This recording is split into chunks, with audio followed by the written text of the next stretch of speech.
is what you... Wait a minute, let's go back. Yeah, they're still doing it now.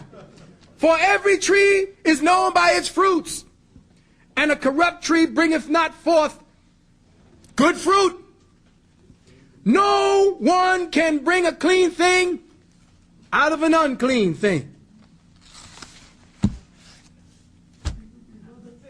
Yes. Also, they say Mary was an immaculate conception. Yeah. Then when you look about, then when I studied and found out what immaculate conception meant, that just meant two people dealing on a spiritual. Yeah, but immaculate conception is the virgin birth, which is something I'm going to go into when I'm writing my other book. And my mother was one. Well, yeah. Well, you see, in those days, if you were not born of a father, you were actually looked down on. As a matter of fact, in those days, the sun could get you pregnant. Now, if you can get pregnant from the sun, because have you ever checked out sperm? Have you ever checked out what sperm look like? They call sperm what? Ora seminalis. Listen to the words. Ora seminalis. If you look at the head of the sperm, there's a halo around it. There's a light in it. So, essentially what you have, sperm is nothing more than the condensed tincture of sunlight. The essence that goes into creating the feminine principle, though part of the sun, her particular wavelength is silver. So gold is male, silver is female. These alchemic principles are what go into creating life. That's the bond. That sets up the chemistry. K-H-A-M. History. All right? So understanding that the male sperm is nothing more than a transport system for light. And it is actually not the sperm that's creating the implosion that creates the explosion called life. It is the light that it is bearing. Okay? Check? All right, now. As a matter of fact, when the story goes that when Joseph found out she was pregnant, he took her back to the temple where he got her. He said, what the hell's going on? And then they said, when Elizabeth said, hell no, get out of here. When got her husband, who was the head of the temple in Jerusalem at the time, and he got the soldiers to kick Joseph out. That's why they had to leave. Take her. She's yours now. Now, the argument goes as follows. One, if Jesus was God, as you hear John 1 and 14 states, would he have chosen such wicked and worthless men as we find in his apostles? Because they were stupid. Two, if he knew that Judas would betray him, why did he make Judas his companion? Three, these are logical questions. Three, the story of the crucifixion and the resurrection are especially stupid and absurd. Jesus was condemned publicly before the eyes of all. No one could doubt this. If he rose again, why did he not make his justification as public as his condemnation? Would he not have confronted his judge, his accusers, the general public, and given irrefutable proof and evidence that he was not a fraud, but he was the Son of God? Four, who saw Jesus after he rose from the dead? A half-insane woman and one or two of his followers. Now, wait a minute. I'm the Lord come down in the flesh. I'm standing before everybody in the Sanhedrin in the crown of thorns being persecuted, talking shit. Yet, to prove who I am, I come back to the dead just to stay in hiding?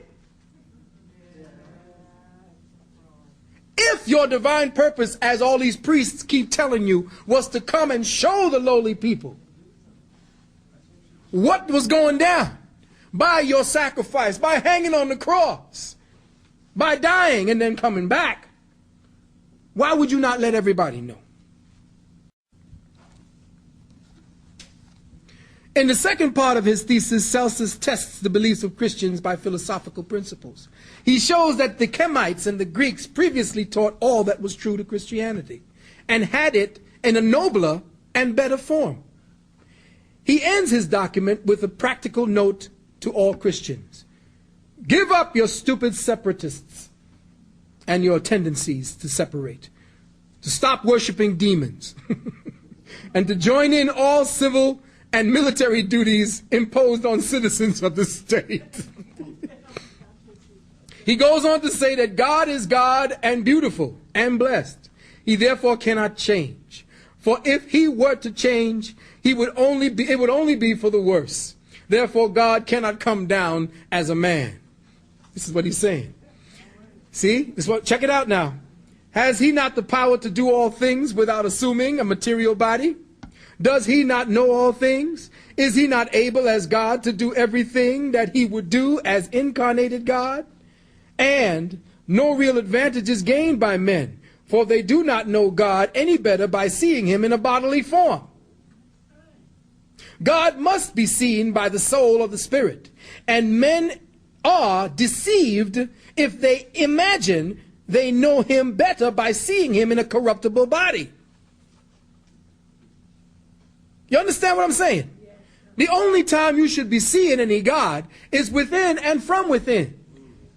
Anytime you see any man walking, you get sick and tired of looking at him. You see him eat, piss, shit, and they say, well, damn, he's just me. Wouldn't he have served it better than to come down and did something else? Than to come down as we are? What is it being said that you are that? I know I got a little perverted slant on shit, don't I? All right. All right. I just wanted y'all to know that,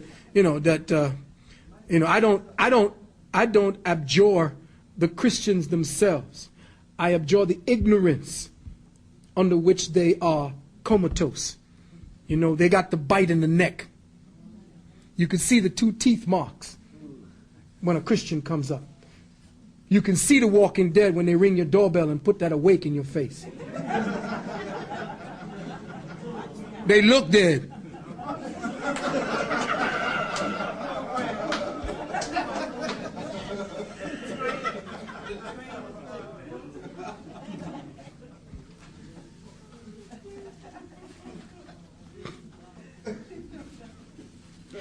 Nor can the purpose of Christianity, a signs for the incarnation of God in the flesh, be regarded as true, much less logical. The nature of the whole, that is, the omniscience of being, is always one and the same. There is always the same amount of evil in the world as there is good. There is nothing evil in God. The evil is matter. You will understand that as we see it go on. God is continually making the evil serve the good, as always it has. This being the case, it is absurd to believe and assert that God would be especially interested only in a few members of the human race. He works always for the whole. Hence, the Judeo-Christian doctrine is patently stupid, peculiar, and absurd. Did God at the particular time suddenly arise from a coma and just like that resolve to rescue only a few Caucasoids that came out of the mountains to adopt Christianity and Judaism? By exhibiting the superiority of the ancient teachings, Celsus points to the circumstances that had the ancients appeal to reason, where the Christians, with absolutely nothing to appeal to reason, cries out with their ignorant masses to believe, to believe. He goes on to say that the doctrine of the Son of God was copied from Plato, who copied it from the Chemites. Now, as to the teachings of Paul, you got to remember Paul was the Christian. He was the one that was assigned the work of the church. Every time you turn on them blasted televangelists, they're running something from Paul. That Creflo dollar, boy. Creflo pimp a dollar. I decided to dedicate a portion of this lecture to Paul after I saw a television broadcast with the theological crack pusher Creflo Dollar and some other Christian shows called The Believer's Voice of Victory. These people were talking such bullshit with Paul was concerned that I decided to set the record straight. Now, again, I used the word bullshit right there for myself. The testimony of Paul, by all accounts, shows proof by evidence taken from the New Testament that Jesus the Christ, or Iesus, the anointed one of the four Gospels, is a mythological character. To this end, we will first examine the testimony of Paul, for he is the first Christian writer whose works had been allowed to come down to the masses. Paul, or Saul, is promoted by Christianity as the greatest writer of its earliest time.